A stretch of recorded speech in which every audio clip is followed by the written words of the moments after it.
할렐루야. 주님의 선하신 은혜가 우리 사랑하는 교우님들과 늘 함께 하시기를 간절히 기도합니다. 오늘 우리가 함께 보고자 하는 하나님 말씀은 마가복음 12장 28절부터 30절까지의 말씀입니다. 오늘 본문의 말씀의 문맥을 보게 되면 마가복음 12장 28절부터 34절까지 가야 되지만 내용이 너무 많아서 몇 주에 걸쳐서 두루 좀 살펴보려고 합니다. 그래서 오늘은 특별히 28절부터 30절 말씀, 그 중에서도 29절을 중심으로 살펴보려고 합니다. 제가 말씀 읽겠습니다. 서기관 중 한 사람이 그들이 변론하는 것을 듣고 예수께서 잘 대답하신 줄을 알고 나와 묻되 모든 계명 중에 첫째가 무엇입니까? 예수께서 대답하시되 첫째는 이것이니 이스라엘아 들으라. 주 곧 우리 하나님은 유일한 주시라. 내 마음을 다하고 목숨을 다하고 뜻을 다하고 힘을 다하여 주 너의 하나님을 사랑하라 하신 것이요. 지난 시간에 사두개인들이 예수님께 부활이라는 문제를 가지고 질문한 것처럼 오늘은 또 한 서기관이 예수님께 나와서 질문을 던지는데 그 질문의 내용이 무엇인가 하니 모든 계명 중에 첫째가 되는 계명이 무엇입니까? 라는 것이었습니다. 서기관이라는 사람은 성경을 다루는 전문적인 직업을 가지고 있는 사람입니다. 성경을 기록하기도 하고 또 보관하기도 하고 연구하는 사람입니다. 그런 서기관이 오늘 예수님께 던진 질문치고는 너무나도 기본적인 것이라고 우리가 생각할 수가 있습니다. 만약 정말 이 서기관이 첫째 되는 계명이 무엇인지를 모르고 이 질문을 던지고 있다면 그는 진리를 탐구하는 자로서 칭찬받아 마땅한 것이 아니라 자신에게 주어진 하나님의 거룩한 말씀을 열심히 살펴보지 않은 그 게으름에 대해서 책망을 받는 것이 마땅하다라고 할 것입니다. 오늘 본문을 보게 되면 주님 앞에 나온 서기관은 무식하고 게으른 사람은 아닌 것 같습니다. 왜냐하면 28절을 보게 되면 서기관 중 한 사람이 그들이 변론하는 것을 듣고 예수께서 잘 대답하신 것을 알고 라고 말하고 있습니다. 이 서기관은 사두개인과 예수님이 대답할 때 그것들을 다 듣고 있었습니다. 그리고 예수님이 대답하신 것을 듣고 정확한 대답을 하고 있구나 라고 알았습니다. 그죠? 그리고 나서 예수님께 나왔다는 거죠.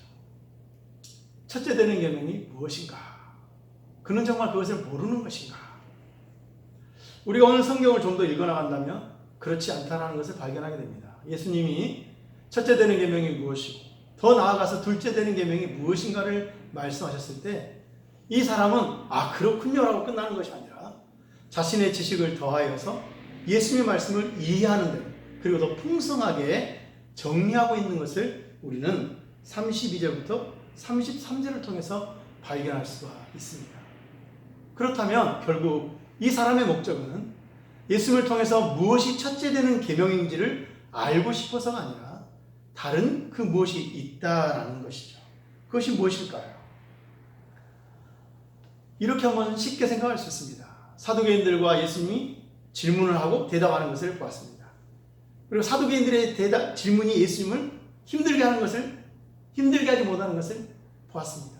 또 그 전에도 바리새인들과 헤롯 당들이 예수님께 질문을 던졌지만 결국은 예수님을 당해내지 못한 것을 보았습니다. 그래서 그의 마음속에 이런 게 드는 것이죠. 내가 그럼 한번 해볼까? 내가 한번 해볼까? 우리가 예수님 앞에 나와서 질문을 던지는 사람들을 통해서 우리가 신앙생활할 때 경계해야 될 것들을 살펴보고 있는데 오늘 이 서기관의 모습은 우리가 경계해야 될 한 가지 모습을 또 우리에게 보여주고 있습니다. 하나님의 말씀을 가볍게 여기는 것이죠. 내가 알고 있는 하나님의 말씀을 진지하게 받아들이는 것이 아니라 자기 자신의 지식과 그리고 자기 자신을 드러내기 위한 도구로 하나님의 말씀을 사용하고 있다는 것입니다.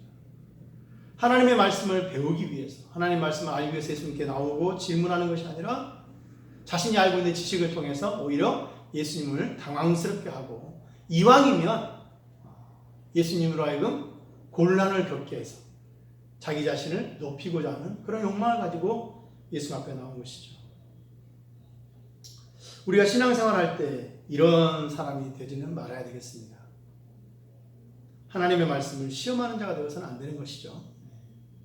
하나님의 말씀을 대할 때 그 말씀을 진지하고 또 믿는 가운데 풍성하게 내 자신을 위한 도구가 아니라 그 말씀에 순종하기 위해서 하나님의 말씀을 대할 필요가 있다는 것입니다.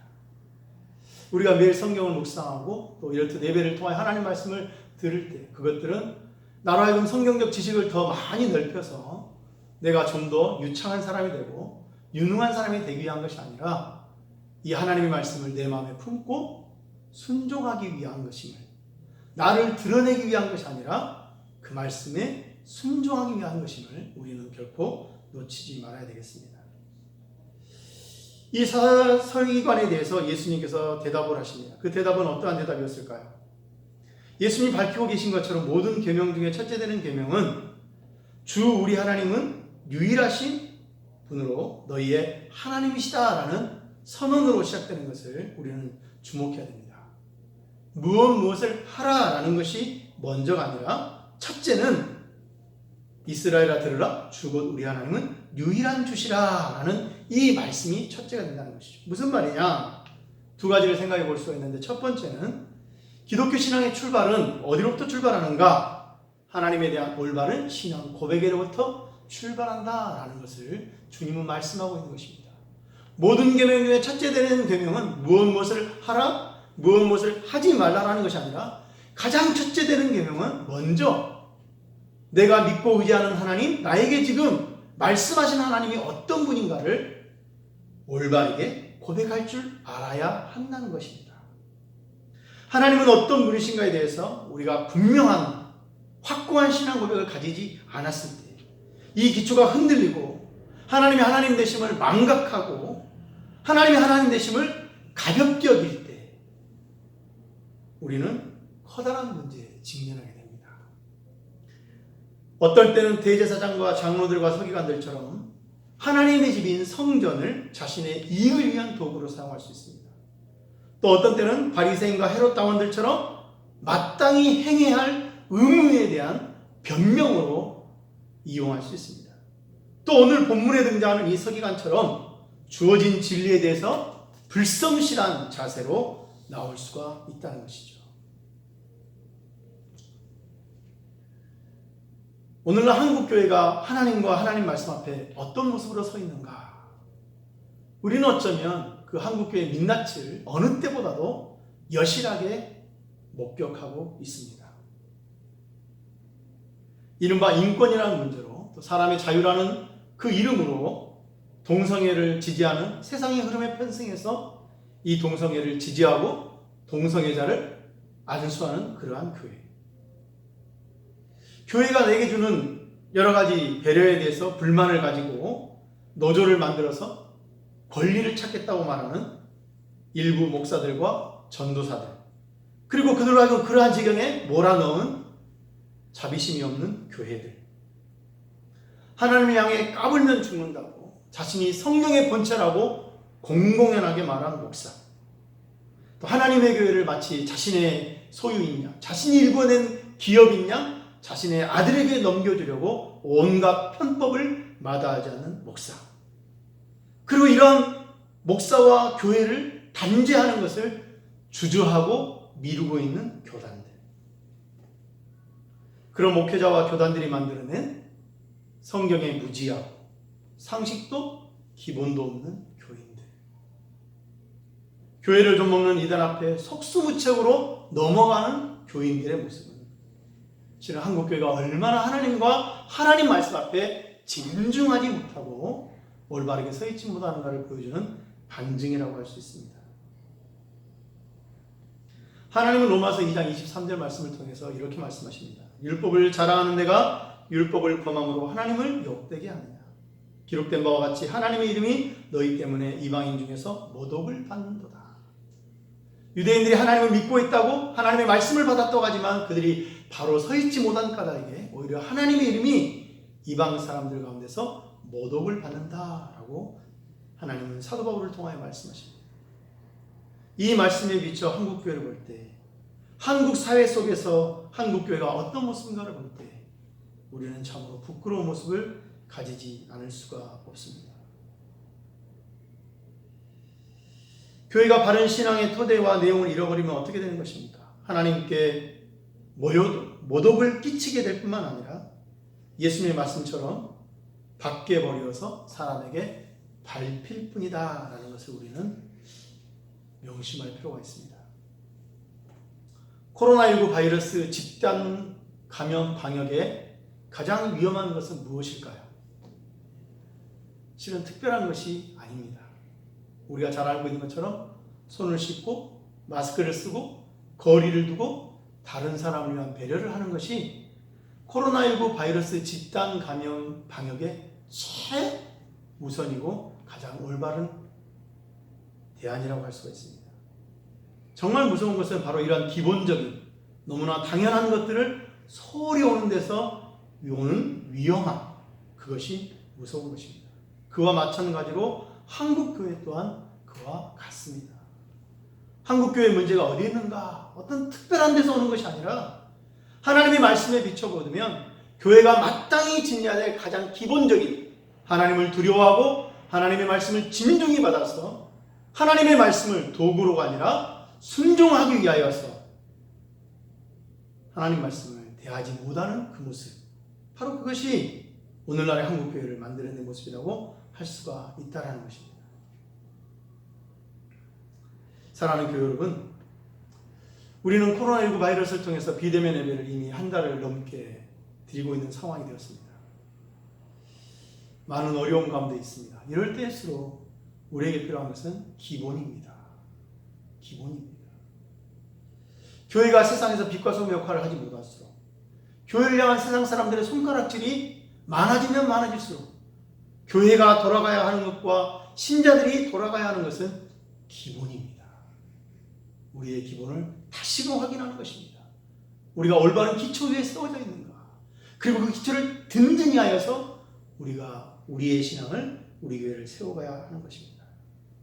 그 기본은 바로 하나님은 어떤 분인가, 하나님에 대한 믿음의 고백입니다.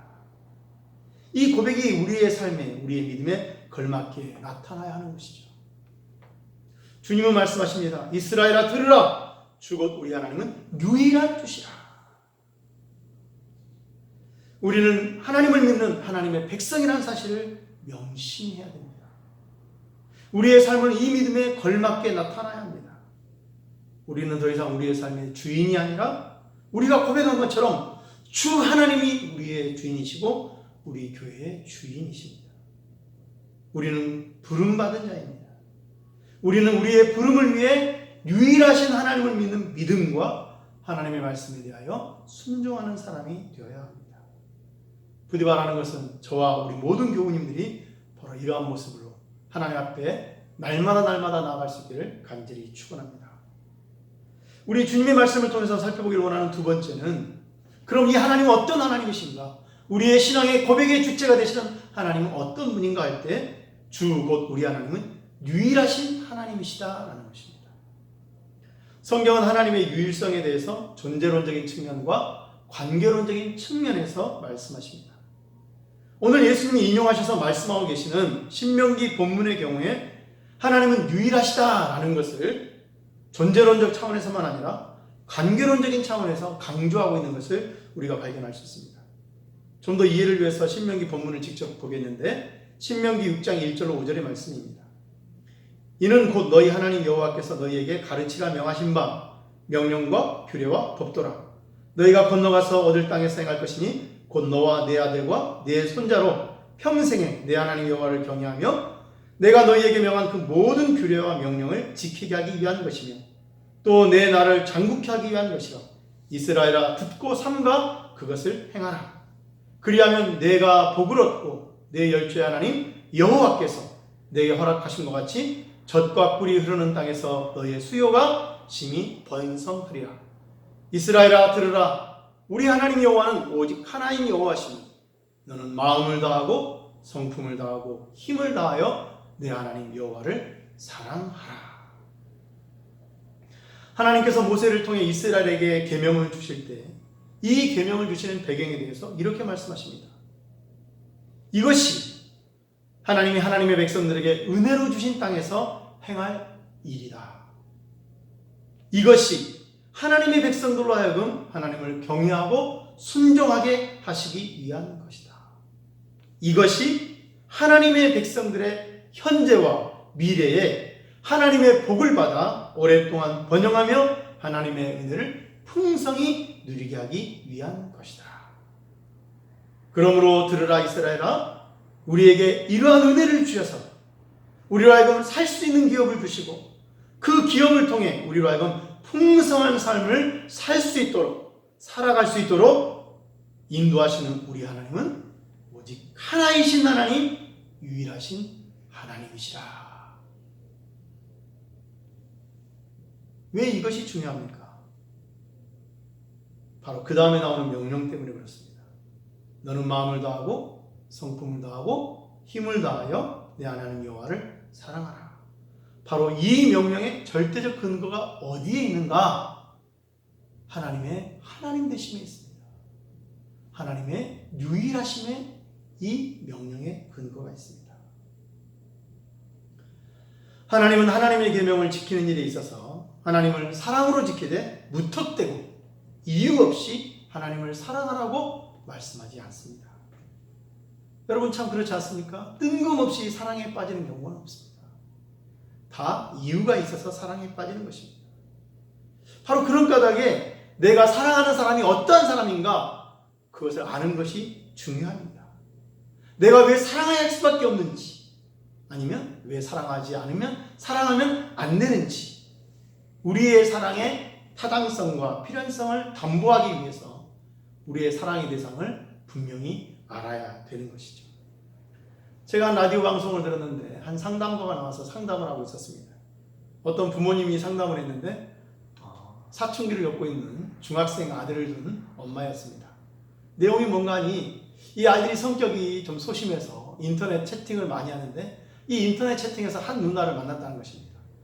이 누나가 이 아이의 말을 너무 잘 들어주고 또 충고도 너무 잘해주다 보니까 이 마음속에 누나를 사랑하는 마음이 생겼습니다.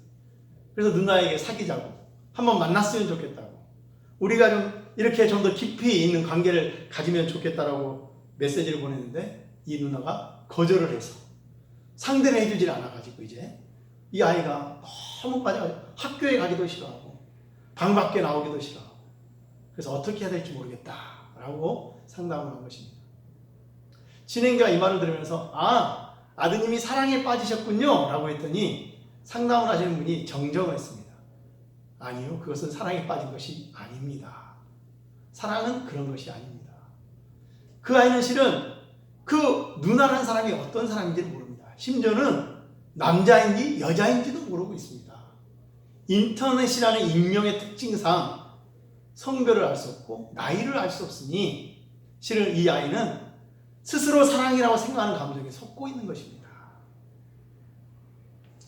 아는 만큼 그 사랑이 진실되고 확실한 것입니다. 그리고 사랑하는 만큼 헌신하고 지키게 되는 것이죠.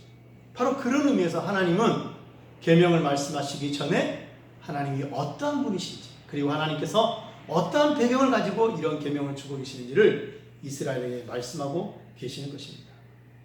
하나님은 어떤 분이십니까? 이스라엘, 하나님의 백성이 사랑할 만한, 그것도 많은 자들, 많은 신들 가운데서 사랑할 만한 존재가 아니라 유일하게 사랑할 만한 존재가 바로 하나님입니다. 그 하나님이 우리를 구원하실 수 있는 유일하신 하나님이시요, 우리를 인도하시는 유일하신 하나님이시며 우리를 앞으로 인도하실 유일하신 하나님이십니다. 이와 같이 하나님의 유일성, 하나님의 한 분이시라는 사실은 관계론적인 측면에서 중요한 의미를 가지고 있는 것입니다. 사랑하는 교회 여러분, 시편 73편 24절과 28절에서 시인은 자신의 신앙을 이렇게 고백하고 있습니다. 내가 항상 주와 함께하니 주께서 내 오른손을 붙드셨나이다. 주의 교훈으로 나를 인도하시고 후에는 나를 영광으로 나를 영접하시리니 하늘에서는 주 외에 누가 내게 있으리요 땅에서는 주밖에 나의 사모할 자 없나이다. 내 육체와 마음은 세자나나 하나님은 내 마음의 반석이시요 영원한 분기시시라. 대저 주를 멀리하는 자는 망하리니 음녀같이 주를 떠난 자를 주께서 다 멸하셨나이다. 하나님께 가까이함이 내게 복이라. 내가 주 여호와를 나의 피난처로 삼아 주의 모든 행사를 전파하리라. 할렐루야. 오늘 주님은 말씀하십니다. 오직 하나님만이 우리의 유리한 주가 되신다. 우리를 사랑하시고 우리를 돌보시고 우리를 이끄시고 우리를 인도하실 하나님이시다. 이 하나님을 다시 한번 나의 하나님으로 고백하는 복된 시간이 이 시간 되기를 간절히 축원합니다. 시편 73편의 이 고백이 아주 먼 옛날 살았던 어떤 한 사람의 나와 상관없는 고백이 아니라 2020년 9월 27일 오늘 이 땅을 걸어가는 나의 삶의 노래가 되고 내 신앙의 고백이 되어서 나의 모든 삶이 유일하신 하나님을 섬기며 사랑하며 그 하나님의 은혜로 사는, 그리고 그 하나님 말씀에 순종하는 복된 삶의 여정이 저와 여러분이 되시기를 다시 한번 축원합니다. 기도하겠습니다. 사랑하신 아버지 하나님, 하나님이 우리를 불러주셔서 진리를 알게 하시고 우리 주 예수 그리스도로 말미암아 우리를 자녀 삼아 주셔서 하나님을 아바 아버지로 부르게 하시니 감사합니다. 이 아바 아버지로 부르는 친밀함이 우리로 하여금 하나님을 함부로 여기게 하고 하나님을 두려워하지 않게 하는 어리석음과 우둔함으로 이끌어가지 않도록 주여 우리를 도와 주시옵소서.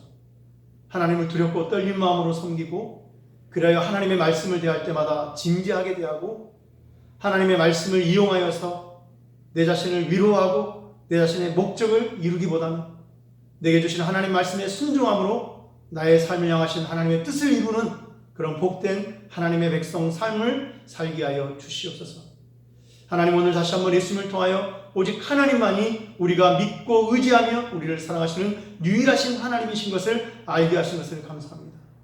우리의 삶의 그 어떤 것도 하나님보다 우선하지 않도록 도우시고 하나님보다 의지하지 않도록 도와주시고 하나님보다 신뢰하지 않도록 도와주시옵소서. 오직 하나님을 믿는 믿음으로 하나님 주시는 말씀을 순종하고 그래서 이 땅 가운데 우리가 하나님의 백성됨을 드러내어 하나님께 영광을 올려드리는 주의 복된 백성들 되어지게 하여 주옵소서.